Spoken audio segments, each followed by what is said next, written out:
오늘 말씀의 제목이 예수님의 발자취를 따라가라입니다. 성도님들은 믿음의 길을 걸어가고 인생길 걸어가고 세상을 살아갈 때에 누구의 발자취를 따라가고 있을까요?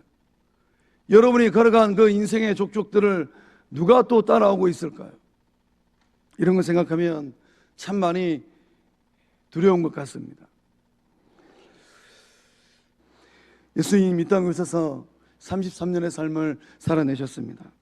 예수님께서 살아내신 그 삶을 통하여서 고통의 의미를 발견하는 복된 사순절 고난주간 될 수 있기를 축복합니다. 오늘 말씀을 보면 세 종류의 고난이 있음을 알게 됩니다. 먼저는 죄로 인한 고난입니다. 20절 상반절 말씀에 죄가 있어 매를 맞고 참으면 무슨 칭찬이 있으리요. 그 말씀의 서두는 이 사완들아 라고 시작되고 있어요. 이 베드로전서는 베드로전서 1장의 그 서두의 말씀을 보면 베드로는 본도, 갈라디아, 갑바도기아, 아시아와 비두니아에 흩어진 나그네. 그 갑바도기아를 가보니까 이 편지를 회람하였던 성도들의 삶, 토굴 속에 들어가서 믿음 생활을 하고 지하에 이 80m까지 이 땅굴을 파가지고 2만 명이 모여서 신앙생활을 하고 그 삶의 자리가 얼마나 고통스러웠으면 지상에서 삶을 살아가는 것이 아니라 땅속에서 집을 짓고 굴을 파고 세상을 살아야 되야만 했겠습니까? 이 말씀에 등장하는 이 사환들, 사회적으로 보면 노예이고 종입니다. 사회적인 신분이 가장 낮은 사람들이에요. 그들 가운데는 죄로 인한 고통의 삶의 자리에 놓여 있는 성도들이 제법 있었던 것 같습니다. 죄가 있어 매를 맞고 참으며 무슨 칭찬이 있으리요. 일상의 삶에서 경험하는 대부분의 이 고난과 고통의 문제는 죄와 직결되어 있어요. 죄를 범하는 인간의 삶은 남녀노소를 불문하고 동서고금을 불문하고 고통입니다. 그래서 성경을 꼼꼼히 읽어보면 이 죄로 인한 고통의 문제가 창세기로부터 정확하게 세세하게 기록되어 있습니다. 가인이 죄를 범하였습니다. 가인의 죄는 동생 아벨을 죽이는 죄였어요. 살인죄입니다. 가인의 죄는 그 아버지 어머니 아담과 하와의 고통이었습니다. 거기서 끝나는 것이 아니라 하나님의 고통이었어요. 하늘 아버지께서 가인에게 묻잖아요. 가인아, 네 동생은 어디 있느냐? 그 질문은 하나님의 고통이에요. 또 여리고성을 점령하던 그날 신할산 아름다운 외투 한 벌과 은 200세겔과 50세겔 금덩어리에 이 탐욕의 눈이 멀었던 아간의 범죄, 아간이 탐욕의 범죄를 범하였습니다. 그 범죄로 인한 결과는 무엇이었습니까? 영적 공동체의 고통이었어요. 아이성 전투는 3,000명만 올라가도 점령할 수 있는 쉬운 전쟁이었습니다. 그러나 아간 한 사람이 죄를 범하니까 아이성 전투에서 패배하고 이스라엘 공동체가 고통의 시간을 보내야만 했습니다. 죄로 인한 고통은 개인의 삶도 가정의 삶도 때로는 교회의 영적 생활도 더 나아가서 사회와 국가의 공적인 삶에 감당하기 어려운 고통의 문제를 일으킵니다. 죄로 인한 이 고난의 문제가 발생하면 하나님 앞에서 어떻게 해야 될까요? 어쩌면 우리 가운데 예배 자리에 나오신 성도님들 가운데 죄의 문제로 인한 고난의 삶의 자리에 놓여 있는 성도님들도 계실 것 같아요. 죄로 인한 고난의 문제가 발생하면 하나님 앞에서 철저하게 회개해야만 합니다. 우리 가운데 죄의 문제로, 죄로 인한 고통의 문제로 힘들어하고 아파하는 성도님들이 계실까요? 예수 십자가의 보혈로 철저하게 회개할 때에 그 삶을 붙들어 주시는 하나님 만날 줄로 믿습니다. 회개하면 죄를 용서해 주시는 용서의 하나님 만날 줄로 믿습니다. 용서의 하나님께서 이사야 선지자를 통하여서 죄 사함에 대한 말씀을 선언하십니다. 우리 이사야서 1장 18절의 말씀을 함께 읽어보겠습니다. 시작. 여호와께서 말씀하시되 오라 우리가 서로 변론하자. 너희의 죄가 주홍 같을지라도 눈과 같이 희어질 것이요 진홍같이 붉을지라도 양털같이 희게 되리라. 아멘. 하나님께서 뭐라고 말씀하십니까? 시뻘건 죄라 할지라도 새하얗게 말끔하게 씻어주신다라고 하나님 말씀하고 계신 줄로 믿습니다. 세상은 죄를 범하면 호적에 빨간 줄 긋는다고 하잖아요. 그 하나님은 그렇게 말씀하시는 게 아니에요. 너희 죄가 주홍 같을지라도 눈과 같이 휘어지고 진홍같이 붉을지라도 양털같이 희게 만들었다라고 주님 말씀하십니다. 성령 충만한 영적 공동체는 어떤 공동체일까요? 지난 과거의 삶의 자리 가운데 일어났던 이런저런 일들, 여전히 하나님은 새하얗게 깨끗하게 씻어주셨음에도 불구하고 여전히 그 인생길 가운데 빨간 줄을 긋고 계시고 있지는 아니할까요? 하나님은 깨끗하게 씻었다라고 말씀하시는데 여전히 색안경을 끼고 보고 있는 것, 그건 주님께서 기뻐하지 않는 것입니다. 그건 성령의 은혜와 성령의 역사함이 아니에요. 예수님의 눈으로, 하나님의 눈으로, 야, 아무개는 새하얗구나, 아무개가 새 사람이 되었구나, 이렇게 지지하고 격려하는 성광교회인 줄로 믿습니다. 두 번째 당하는 고난은 애매히 당하는 고난, 부당하게 당하는 고난입니다. 19절 말씀에 부당하게 고난을 받아도 하나님을 생각함으로 슬픔을 참으면 이는 아름다우니. 부당하게 당하는 고난은 어떤 고난일까요? 억울한 고난입니다. 세번역 성경은 이렇게 번역하고 있어요. 억울하게 고난을 당하더라도 억울한 일을 당하는 거예요. 하나님을 생각하면서 괴로움을 참으면 그것은 아름다운 일입니다. 부당한 고난을 당할 때도, 억울한 고난을 당할 때도 슬픔을 참고 괴로움을 참는 것, 그것이 아름답다라고 성경은 기록하고 있습니다. 부당하게 당하는 고난의 문제를 경험하면 어떠합니까? 속 뒤집어지잖아요. 세상 사람들은 뚜껑 열린다라고 합니다.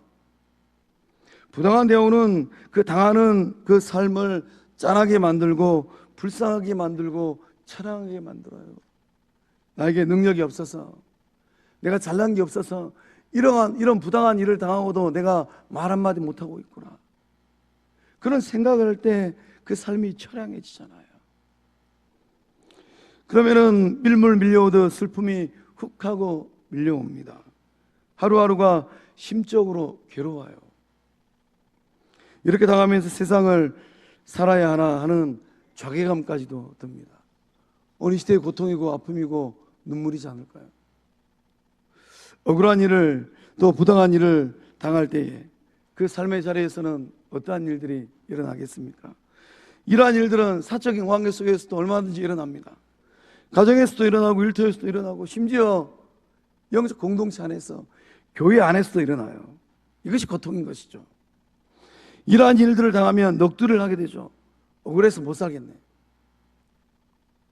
정말로 속이 상한 그 어느 날 목사님 찾아오잖아요. 목사님, 내가 이런 말을 들으면서까지 신앙생활 해야 합니까? 목사님, 저는 억울합니다. 보따리 싸가지고 다른 집 가버리랍니다. 하소연하고 신세한탄합니다. 부당한 고난의 문제, 억울한 고난의 문제 앞에서 우리는 어떻게 처신해야 되겠습니까? 인내해야 됩니다. 슬픔을 참아야 되고 괴로움을 참아내야만 합니다. 하나님을 생각해서 좀 억울하고 좀 부당하고 좀 불공정해도 참고 인내해야만 합니다. 우리가 그렇게 참고 인내해야 될 이유가 있다면 무엇일까요? 선악과를 심판하시는 하나님께서 살아계시기 때문인 줄로 믿습니다. 하나님께서 명확하게 정확하게 알고 계시기 때문인 줄로 믿습니다.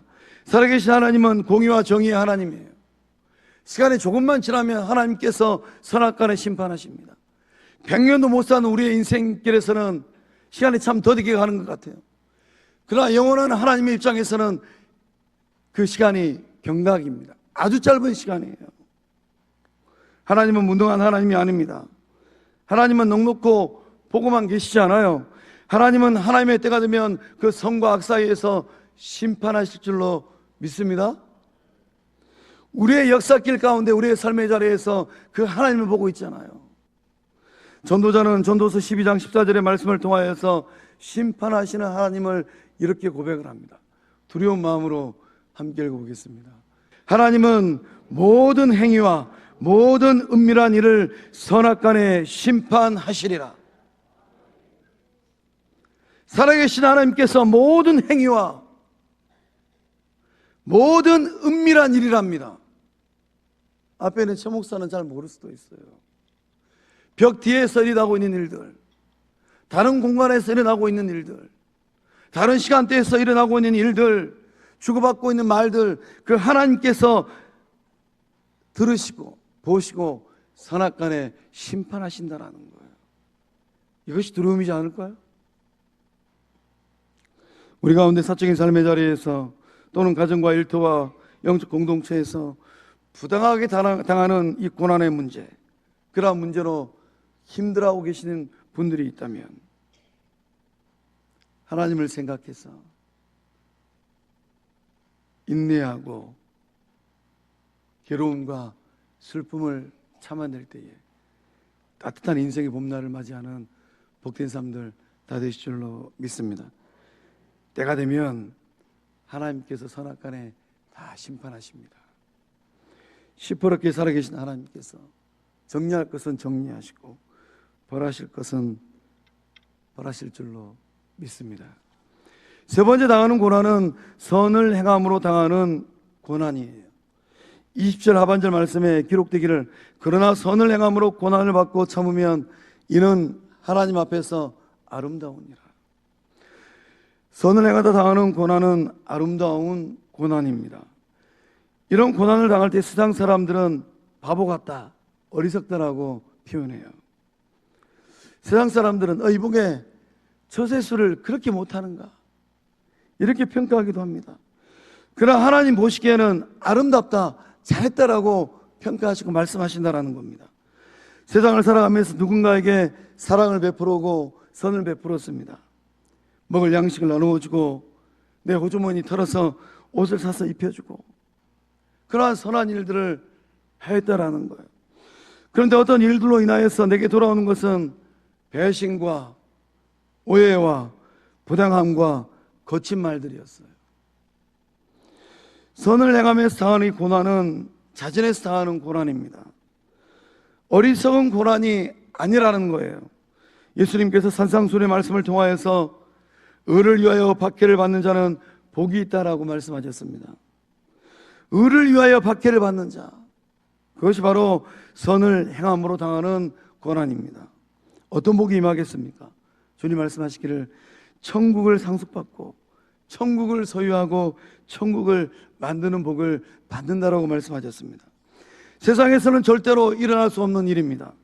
세상 사람들은 절대로 할 수 없는 구원의 감격이고 천국의 행복을 누린다라는 것이에요. 어떻게 이러한 일들이 일어날 수 있겠습니까? 하나님께서 기억하시기 때문이에요. 하나님께서 여러분이 행하시는 사랑과 나눔과 용서와 섬김과 겸손과 선한 삶을 알고 계시기 때문입니다. 이 하나님 만났던 히브리서 기자는 히브리서 6장 10절의 말씀을 통하여서 우리가 꼭 기억해야 될 하나님, 그 하나님을 이렇게 고백을 합니다. 함께 읽어보겠습니다. 시작. 하나님은 불의하지 아니하사 너희 행위와 그의 이름을 위하여 나타낸 사랑으로 이미 성도를 섬긴 것과 이제도 섬기고 있는 것을 잊어버리지 아니하시느니라. 아멘. 하나님은 불의하지 않는다라는 거예요. 하나님은 불공평하지 않다라는 것입니다. 하나님은 너희의 행위와 하나님의 이름을 위하여 나타낸 사랑으로 이미 성도를 섬긴 것과 과거의 일이에요. 이제도 섬기고 있는 것, 현재 진행형입니다. 그러한 선한 일들을 하나님께서 잊어버리지 아니하신답니다. 이게 얼마나 큰 복입니까? 세상은 여러분의 선한 행위들을 잊어버릴 수도 있습니다. 그러나 하나님은 기억하시고 있지 않는다라는 거예요. 기억하시는 하나님께서 갚아주시고 채워주시는 은혜가 임할 줄로 믿습니다. 잠언 19장 17절 말씀에 가난한 자를 불쌍히 여기는 것, 그것은 여호와께 구워주는 것이니 그의 선행을 그에게 갚아 주시리라. 하나님 앞에서 선한 일을 많이 도모하시기 바랍니다. 하나님께서 기억하시고 그 선행을 갚아 주실 줄로 믿습니다. 부당한 고난, 애매히 당하는 고난의 문제로 힘들어하고 계실까요? 하나님을 생각하면서 인내하시고 또 의의 길 생명의 길을 걸어갈 때 마침내 손들어 주시는 하나님 만나실 줄로 믿습니다. 선을 행하다 고난당하는 분들이 계실까요? 이미 예배해 두신 그 복을 사모하시기 바랍니다. 하나님께서 역사해 주셔서 천국을 상속받게 하시는 그 복된 사람들 다 되실 줄로 믿습니다. 인생은 고통의 바다입니다. 어느 누구도 예외 없습니다. 정도의 차이가 있을 뿐 저마다의 삶의 자리에서 고통의 문제 앞에서 허덕허덕하고 있어요. 앞에 있는 최 목사도 고통의 바다에 빠져가지고 허구한 날을 허덕허덕했습니다. 이 땅에 인간의 몸을 입고 오신 예수님은 33년의 삶을 사시면서 어떠하셨을까요? 우리 예수님께도 고통의 문제는 쉬운 문제가 아니었습니다. 하나님께서 예수님에게 고통의 문제를 허락하신 이유가 있다면 무엇일까요? 전능하신 하나님은 구원의 역사를 이루기 위하여서 고통의 십자가를 예수님에게 허락하지 않으실 수도 있었습니다. 그러나 전능하신 하나님은 예수님에게 고통의 십자가를 허락하셨습니다. 하나님은 왜 그렇게 하셨을까요? 하나님의 의도는 어디 있겠습니까? 예수님께서 본이 되는 데 있어요. 예수님께서 고통의 문제를 잘 해결하는 이 본을 보여주시는 것, 이것이 바로 하나님의 의도입니다. 아파하고 힘들어하는 우리들로 하여금 그 고통의 십자가를 짊어지고 가신 예수님, 그 발자취를 따라갈 수 있도록 하나님은 예수님을 샘플로 본으로 만드셨습니다. 우리 21절의 말씀을 함께 읽어보겠습니다. 시작. 이를 위하여 너희가 부르심을 받았으니 그리스도도 너희를 위하여 고난을 받으사 너희에게 본을 끼쳐 그 자취를 따라오게 하려 하셨느니라. 아멘. 예수님께서 누구를 위하여 고난을 받으셨습니까? 말씀은 너희를 위하여 고난을 받았답니다. 예수님의 고난은 누구의 고난입니까? 나의 고난이에요. 저로 말미암아 영원히 죽을 수밖에 없는 나의 고난. 나를 위하여 예수님께서 그 고난의 십자가를 짊어지셨습니다. 너에게 본을 끼쳐 그 자취를 따라오게 하려 하셨느니라. 성도님들은 누구의 발자취를 따라가고 계실까요? 여러분이 오늘 이 순간까지 걸어온 인생의 발자취, 믿음의 발자취를 후대들은 어떻게 따라가고 있을까요? 예수님께서 보여주신 이 본을 따라갈 때 아무리 힘들고 어려운 고난의 자리를 할지라도 길을 잃어버리지 않을 줄로 믿습니다. 비록 지금은 미숙하고 서툴다 할지라도 예수님께서 보여주신 이 발자취를 따라가면 어느 날인가는 예수님을 쏙 빼닮은 주의 친백성들 다 될 줄로 믿습니다. 예수님께서 친히 몸소 보여주신 본은 어떠합니까? 예수님은 당한 대로 갚지 않았습니다. 우리 23절 말씀 세번역 성경으로 함께 읽어보겠습니다. 시작. 그는 모욕을 당하셨으나 모욕으로 갚지 않으시고 고난을 당하셨으나 위협하지 않으시고 정의롭게 심판하시는 이에게 다 맡기셨습니다. 아멘. 정말로 두려운 말씀입니다. 예수님이 당했답니다. 그러나 예수님은 당한 대로 갚지 않았다는 거예요. 세상은 당한 만큼 갚으라고 합니다. 예수님은 어떻게 하셨습니까? 예수님은 당한 대로 갚지 말라라고 말씀하고 계세요. 예수님께서 욕을 당했습니다. 누군가 예수님을 향하여 거침없는 욕짓거리를 했다라는 것이죠. 죄 없는 예수님께서 모욕을 당하셨어요. 채찍당하시고 십자가를 짊어지시는 것도 힘들고 아팠습니다. 예수님의 마음을 더욱더 힘들게 하고 아프게 만든 것은 무엇입니까? 사람들이 거침없이 내뱉는 말들이었습니다.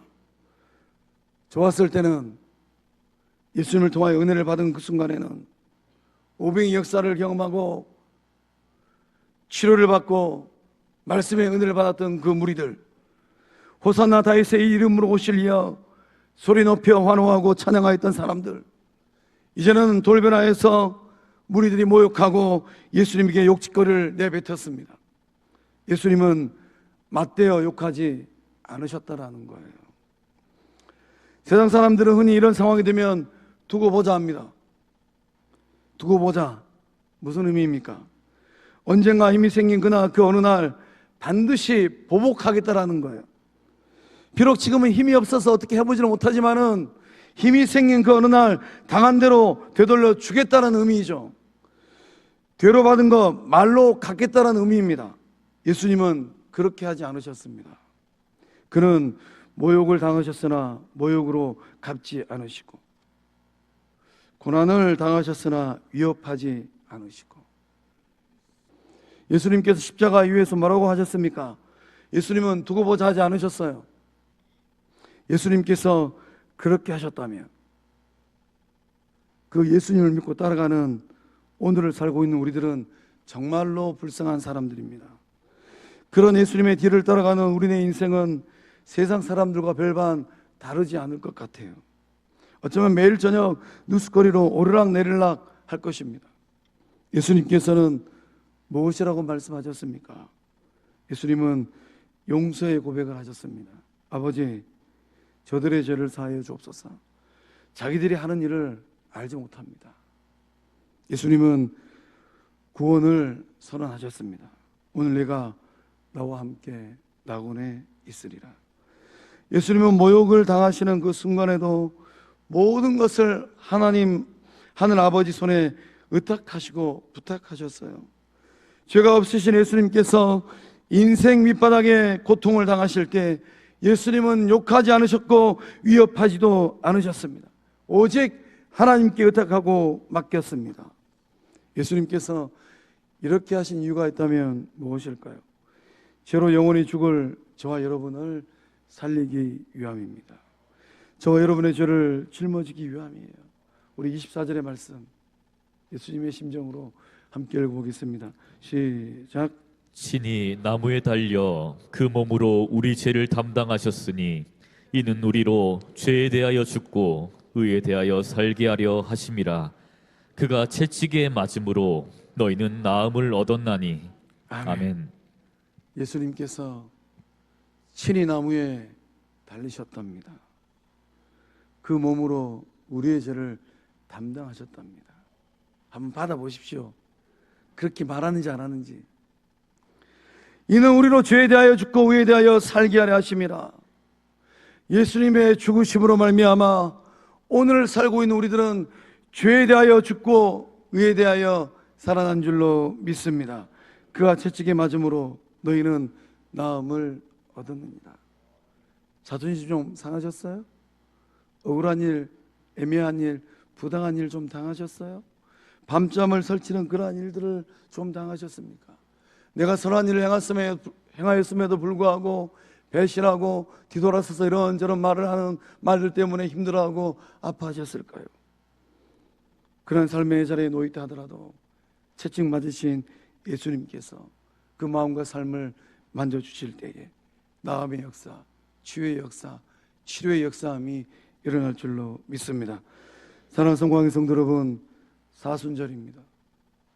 예수님께서 보여주신 본을 따라서 죄에 대하여 죽고 의에 대하여 살아날 수 있기를 축복합니다. 어떤 고통의 문제를 할지라도 예수님의 발자취를 따라갈 때에 마침내 일어서고 승리하는 복된 삶들 다 될 수 있기를 축복합니다. 기도하시겠습니다.